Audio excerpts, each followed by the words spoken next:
a saying in college football: November is the month they remember what you do. And for Miami, those memories are more like nightmares.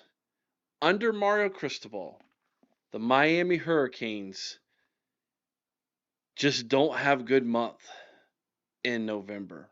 When the rubber meets the road, when it's put up or shut up time, under Cristobal, they have folded like a cheap chair when it counts in November. And yesterday on Saturday, was no different for the Hurricanes as they go on the road to Dallas, Texas, and lose 26-20 in overtime to a 5-3 SMU football team.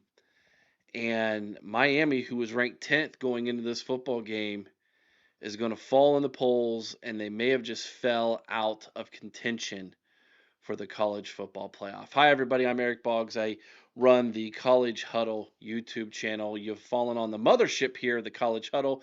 It is 86 independent podcasts covering your favorite school from coast to coast. Head on over to our website, thecollegehuddle.com. That is thecollegehuddle.com to see if your favorite school is being covered over at the College Huddle. So Miami goes down to SMU, or goes over to SMU, I should say, and lose in overtime 26-20. I'm not going to break down the game. You all can go find breakdowns of that or whatever you want. But I'll say this. Carson Beck did not have a good game once again. He was 26 of 38 passing, 274 yards and 2 touchdowns and 2 interceptions once again. Same thing against Louisville when they lost on that Friday night at home to the Cardinals. Carson Beck just was turning the football over way too much. And now Miami finds themselves in a very interesting predicament.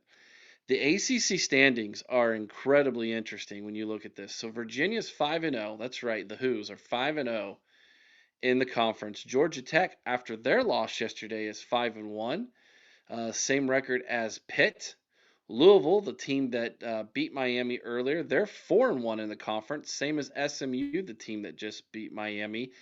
And Duke, the Blue Devils, are also 4-1 in the conference. So if you're keeping track at home, that's 1, 2, 3, 4, 5, 6 teams ahead of Miami in the conference standings. Now, I'm sorry. Miami might be, in the eyes of some people, one of the 12 best teams in college football.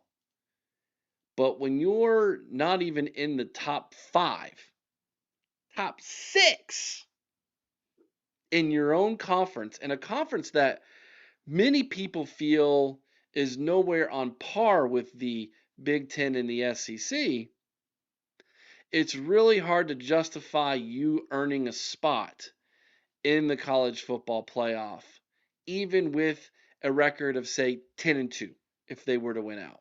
Because they're not going to the ACC championship game, and they're not going to be able to earn their right in to a conference, into the CFP at this point. It's going to have to be style points and a whole lot of luck at this point if Mario Cristobal is going to get Miami into the college football playoff. And given his track record in the month of November, I'm not so sure that that's going to even happen, winning out the rest of the way. Let me share something interesting with you. Since 2022, under the guidance of Cristobal, here are the records for Miami in the month of November under this guy. 2022, his first year, albeit a rebuild year, many thought. Not a great record. I think they were 5-7 overall, but here's how he did in the month of November in 2022. He finished with a 1-3 record. 2023, same thing. 1-3 in November in 2023. Last year in 2024, little better, still not great. A 2-2 finish for Miami in the month of November. And starting off 2025 on November 1st, after that overtime loss to SMU, the Hurricanes are now 0-1 in the month of November. Remember, November, that's the month they remember what you do. It's the month they remember what you do. Miami is now 4-9 in the 13 games in the month of November under this guy. And Miami fans, college football fans, they'll all tell you that's just not good enough. Now, I'm not going to pile on to Miami here. I'm not going to pile on like a lot of people are doing around college football, and rightfully so for some of them, to be quite honest with you, given how much that fan base chirps online a lot of times. A lot of people are piling on because it's like, I thought you all were back. I still think this Miami football team is very, very good. They have two bad losses, though, Louisville and SMU. Now, when I say bad, I don't mean bad in the sense that they were two bad football teams. I mean bad in the sense that I feel like this coaching staff and this team and this program will watch the film and say to themselves, man, we really should have won that football game. And you should have. Miami had the better roster. They had the better football players. They just didn't do enough when it counted to win to win those football games. They just didn't.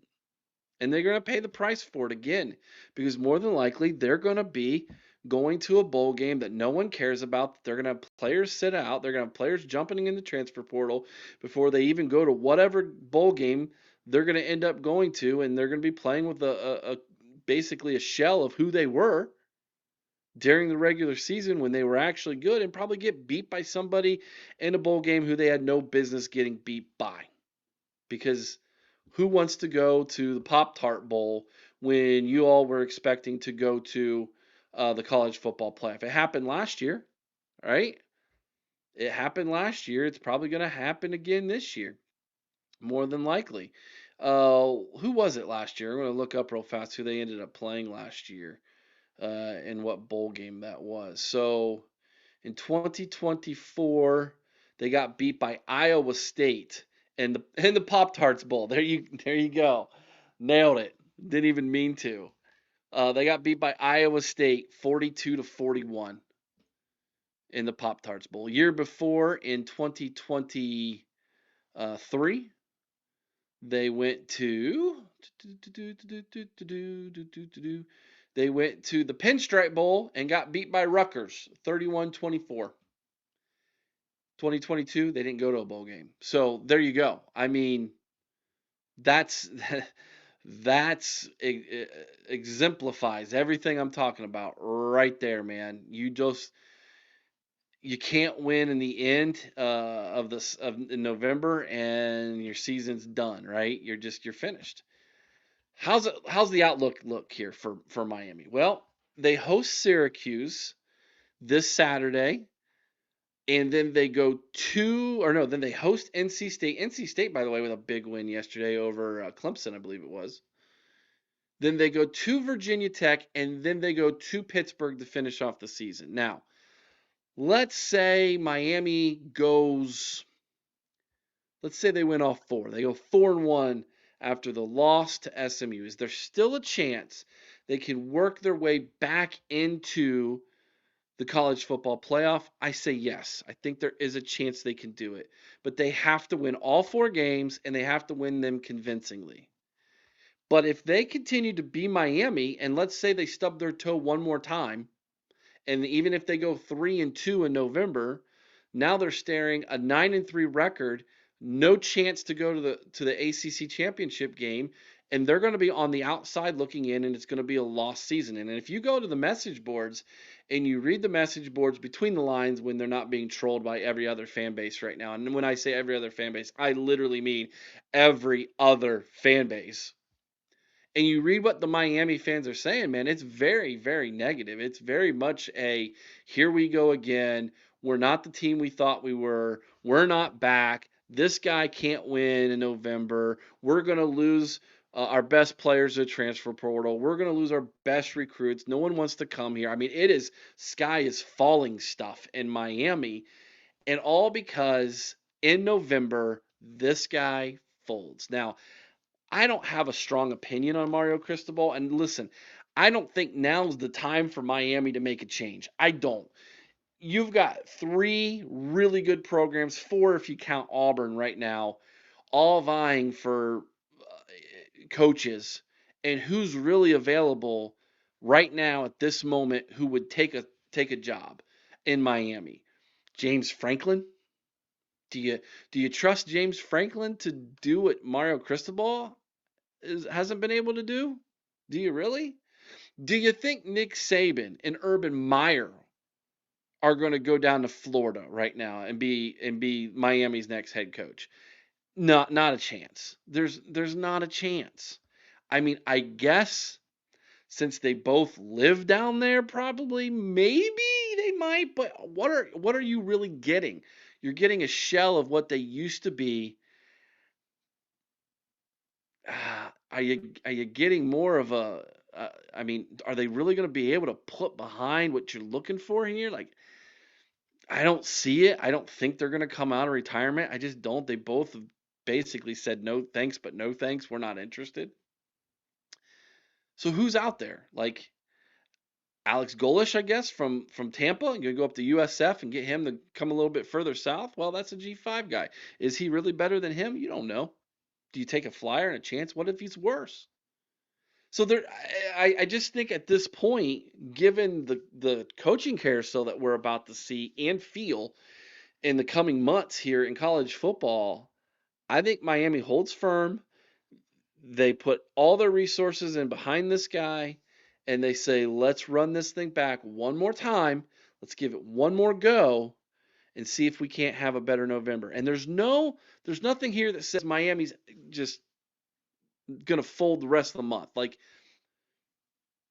other than history, other than the fact they have the last 3 years under this guy. But what if they don't? Well, I guess there's a chance, but they're going to need lots of chaos ahead of them in order to get to the CFP. And that's just the fact of the matter now. Let me know what you think about what I think down in the comment section below. If you're not a Miami fan, are you celebrating this? If you are a Canes fan, give me your thoughts. I would love to hear what you think about this, man. But it definitely appears like Miami has got a November problem. And we're going to see how the rest of the month plays out for them. Could be devastating. Could be an epic story of a tremendous comeback. I don't know. We're going to find out.